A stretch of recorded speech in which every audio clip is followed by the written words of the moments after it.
Assalamualaikum warahmatullahi wabarakatuh. Kali ini saya mendapatkan sebuah informasi dari pemerintah daerah Provinsi Jawa Barat, Dinas Pendidikan, yaitu Cabang Dinas Pendidikan Wilayah 13 pada tanggal 23 Agustus 2022 ya Bapak Ibu, yaitu nomor surat 3328 garis miring TU titik 01 titik 02 garis miring KCD 13. Sifat penting ya Bapak Ibu. Lampiran 1 set hal penanda maaf pendataan tenaga non ASN di lingkungan instansi pemerintah, yaitu kepada yang terhormat Kepala SMA, SMK, dan SLP Negeri se Cabang Dinas Pendidikan Wilayah 13 di tempat. Disampaikan dengan hormat menindaklanjuti surat dari Menteri Pendayagunaan Aparatur Negara dan Reformasi Birokrasi Republik Indonesia nomor B garis miring 511 garis miring M titik SM titik 01 titik 00 garis miring 2022 tanggal 22 Juli 2022 perihal pendataan tenaga non ASN di lingkungan instansi pemerintah berdasarkan surat Menteri Pan RB nomor B garis miring 185 garis miring M titik SM titik 02 titik 03 garis miring 2022 tanggal 31 Mei 2022 hal status kepegawaian di lingkungan instansi pemerintah pusat dan instansi daerah sebagai tindak lanjut pemberlakuan peraturan pemerintah nomor 49 tahun 2018 tentang manajemen PPPK yang mewajibkan status kepegawaian di lingkungan instansi pemerintah terdiri dari dua jenis kepegawaian, yaitu PNS dan PPPK sampai dengan tanggal 28 November 2023. Bersama ini dengan hormat kami sampaikan hal-hal sebagai berikut. Nah, ini dia ada informasi terbaru dan tindak lanjut dari yang dulu ya Bapak Ibu. Mudah-mudahan yang honorer di negeri bisa langsung diangkat ya Bapak Ibu menjadi PNS dan PPPK. Bukan PNS tapi PPPK ya, yaitu masuk ke dalam ruang lingkup ASN ya, karena ASN itu ada dua, yaitu PNS dan PPPK ya, seperti itu. Kemudian kita lanjut. Pada prinsipnya surat tersebut di atas dimaksud untuk meningkatkan para pejabat pembina kepegawaian bahwa sesuai dengan peraturan pemerintah nomor 49 tahun 2018 guna mendorong setiap instansi pemerintah melakukan penataan pegawai non ASN yang berada dan telah diangkat di lingkungan instansi masing-masing guna mewujudkan kejelasan status, karir, dan kesejahteraan pegawai yang bersangkutan.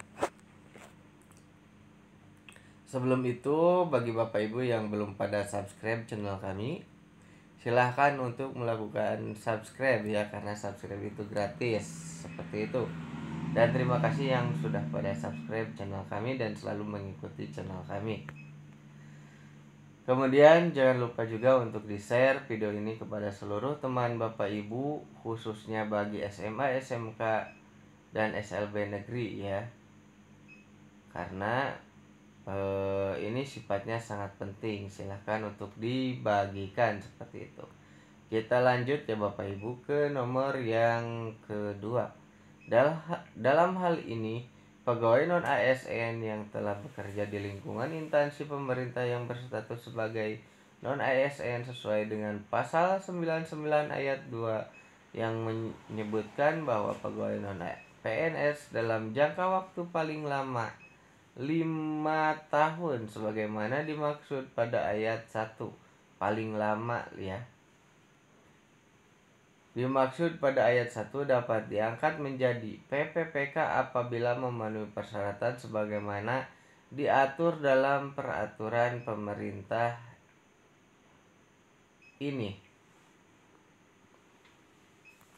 Yang ketiga, oleh sebab itu setiap pejabat pembina kepegawaian agar melakukan pemetaan pegawai non-ASN di lingkungan instansi masing-masing, dan bagi yang memenuhi syarat dapat diikutsertakan atau diberikan kesempatan mengikuti seleksi calon PNS maupun PPPK dengan ketentuan sebagai berikut.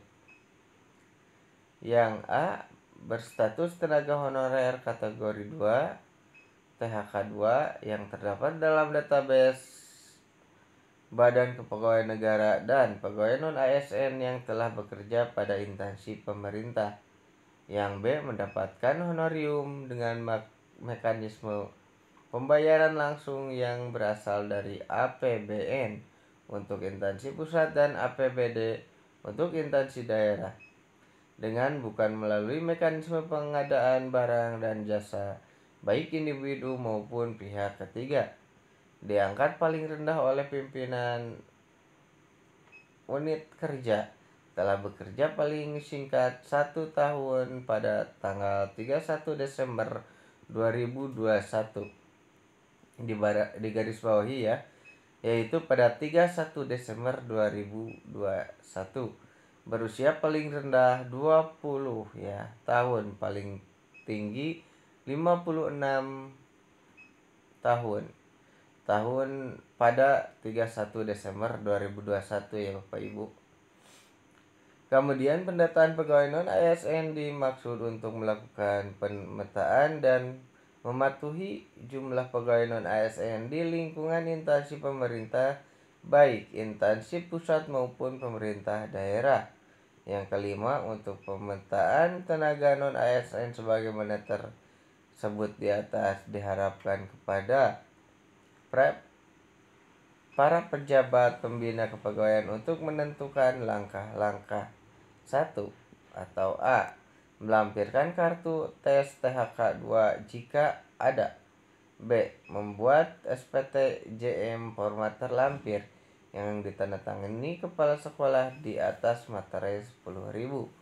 Melakukan inventarisasi data pegawai non-ASN sesuai dengan ketentuan pada angka 3. Mengisi daftar nama tenaga non-ASN dan riwayat kontrak kerja dan EKS THK 2 format terlampir.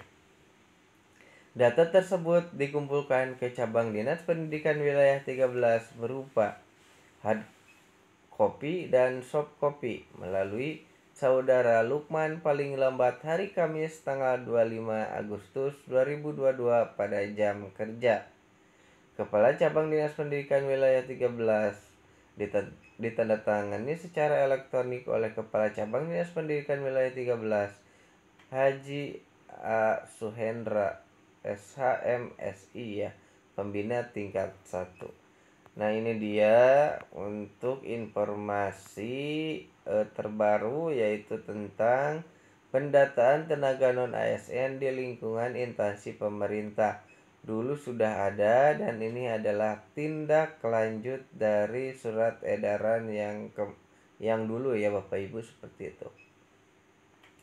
Mudah-mudahan informasi kali ini bisa bermanfaat bagi Bapak Ibu, dan di sini udah ditentukan untuk pengumpulan berkasnya khusus yang cabang Dinas Pendidikan 13, yaitu terakhir ya Bapak Ibu pada hari Kamis ya tanggal 25 Agustus 2022 ya Bapak Ibu.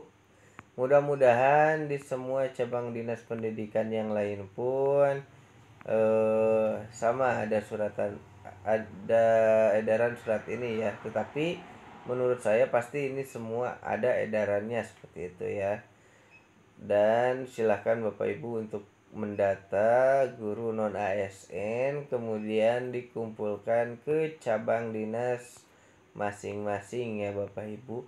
Nah, itu dia untuk informasi terbaru seputar PPPK di tahun 2022 kali ini. Mudah-mudahan bisa bermanfaat bagi Bapak Ibu, khususnya untuk saya. Wabillahi taufiq wal hidayah. Wassalamualaikum warahmatullahi wabarakatuh.